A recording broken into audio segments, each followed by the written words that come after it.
Hey there guys, welcome to Dinos World once again. Today I'm reviewing an action cam, a sports HD DV cam with Wi-Fi. The guys who sent me say that it is the SJ6000. Now you might wonder that there is no SJ cam branding on this camera package.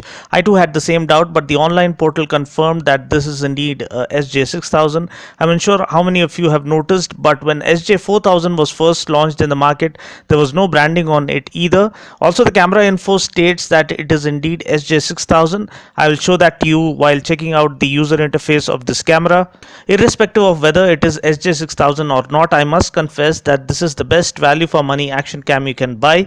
I'm leaving a link to the site from where you can purchase this camera. Before we get started, I want to thank gearbest.com for sending me this product for review. Gearbest.com is a premier online electronics seller who offers superb selection of amazing gadgets at unbelievable prices while also ensuring prompt and free shipping worldwide. They also promise trust-driven customer service. In this video, I'll be doing the unboxing, giving you a hands-on impression, briefly going through its functions, and of course also sharing some riding footage. Now, moto vlogging is growing popular by the day here in India, where more and more kids are getting into this new trend of sharing their views on relevant topics while riding their respective bikes. Now, not all of them who want to be moto vloggers would be able to afford a GoPro or a Sony action cam. So this sports action camera here serves as the perfect and more affordable alternative. It costs just a fraction when compared to its expensive counterparts, yet it tries to outsmart all of them by offering unimaginable features. So without further ado, let's get started with the review. This is the boxed piece right here. It reads Sports HD DV cam with Wi-Fi, but again there is no SJ cam branding on the box. It also says 30 meters water resistant, which means you can go underwater diving with this camera up to a depth of 30 meters. On the side we see all the mounts that come included in this box along with the camera.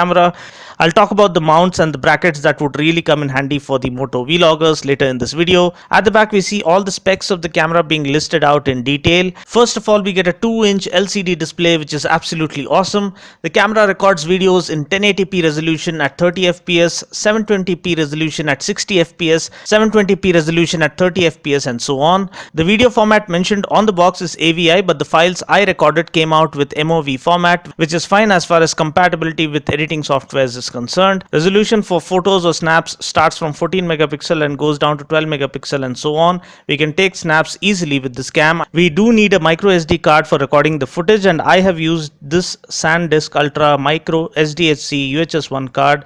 Please note that the memory card plays a very important role in delivering top quality footage and letting the camera work to its full potential.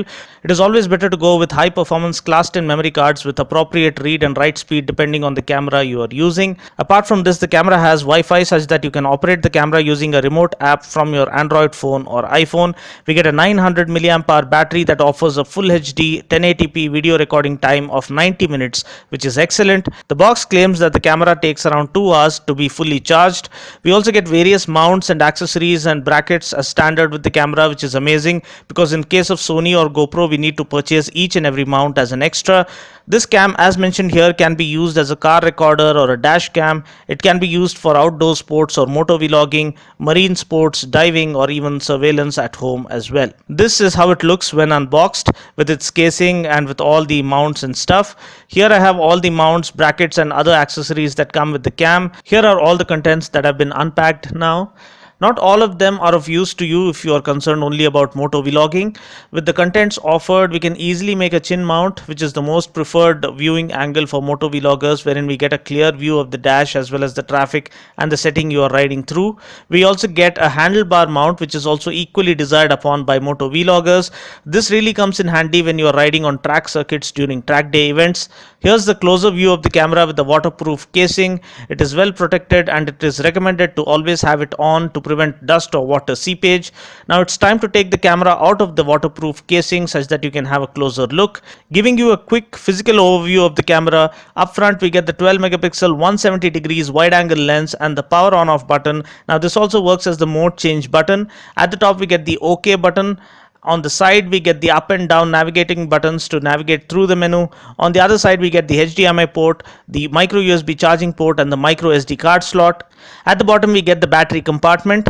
The good news is that the battery is removable and replaceable. Here is the charging cable and the adapter. They work just fine, and the camera takes around 2 hours to be fully charged.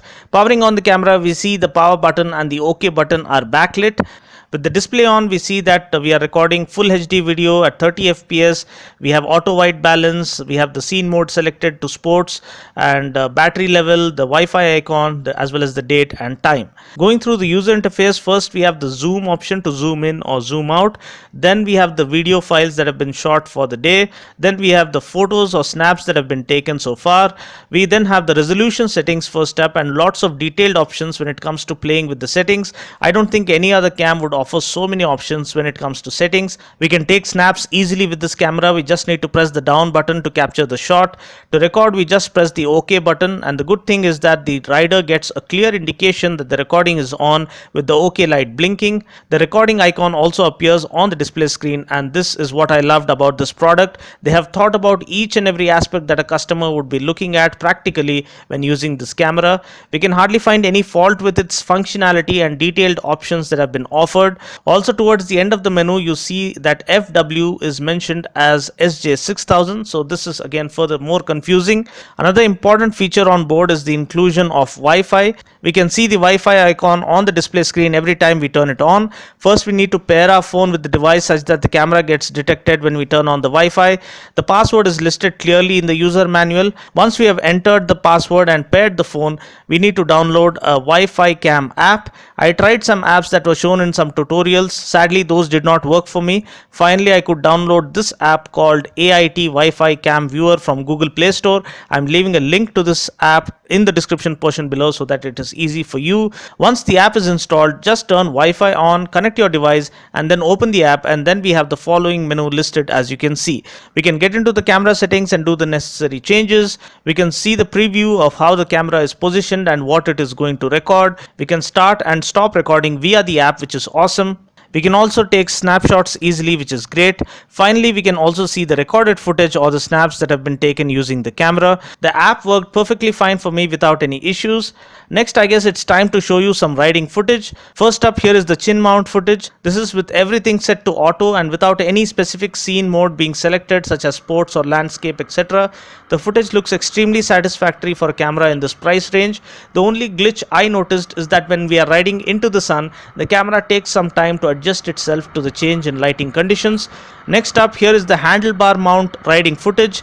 Again, this was shot with everything set to auto, including the white balance, ISO setting, etc. The footage again is very much satisfactory considering its unbelievable pricing. Now here is a clip of static video footage being shot using this camera. You can see that the camera does an extremely decent job for its price tag. Now here are some snaps taken using this camera. I'll be uploading a separate video as to how we can make a chin mount using the accessories given as standard for this camera soon. I'll also share how you can set up the handlebar mount for your bike in the same video. So stay tuned for all the action as it unfolds right here at Dinos World. I just hope you found this video useful. Until next time, this is Dino saying ciao. Take care, God bless, and ride safe.